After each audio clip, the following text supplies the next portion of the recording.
Hi guys! In this video you will learn how to win more capture the flag matches in COD Warzone Mobile. Well, to do that, map knowledge. Familiarize yourself with the layout of the map including flag location, routes, and potential choke points. Team communication.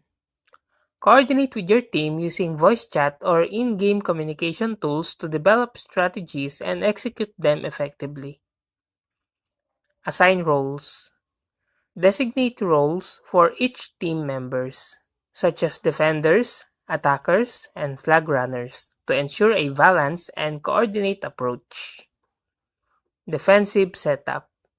Establish a strong defensive presence around your flag to deter enemies' attempt to capture it. Offensive push. Coordinate synchronized pushes with teammates to overwhelm enemy defenses and secure their flag. Cover fire. Provide covering fire for flag runners to protect them from the enemy fire while they make their way back to your base. Flag protection. Use smoke grenades or other tactical equipment to provide cover for your flag carrier and obscure their location from enemies. Flag recovery. Quickly recover your own flag if it's been dropped or captured by the enemy to prevent them from scoring. Counter-attack. Launch counterattacks immediately after successfully defending your flag to capitalize on the enemy's weakened defenses. Map control. Secure key areas of the map to limit the enemy's movements and control the flow of the match. Flanking maneuvers. Execute flanking maneuvers to catch the enemies off guard and create openings for flag captures or defensive plays.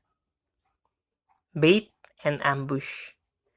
Use bait tactics to lure enemies into ambushes near your flag or strategic points on the map. Stealth tactics. Utilize stealth perks and silent weapons to move quietly and avoid detection while making flag runs or setting up ambushes. Spawn points awareness. Be aware of enemy spawn points to anticipate their movements and prevent surprise attack on your flag carrier. And that's how to win more capture the flag matches in COD Warzone Mobile. If you like this video, please click the like and subscribe and ring the bell icon to notify you to our next video. Thank you for watching.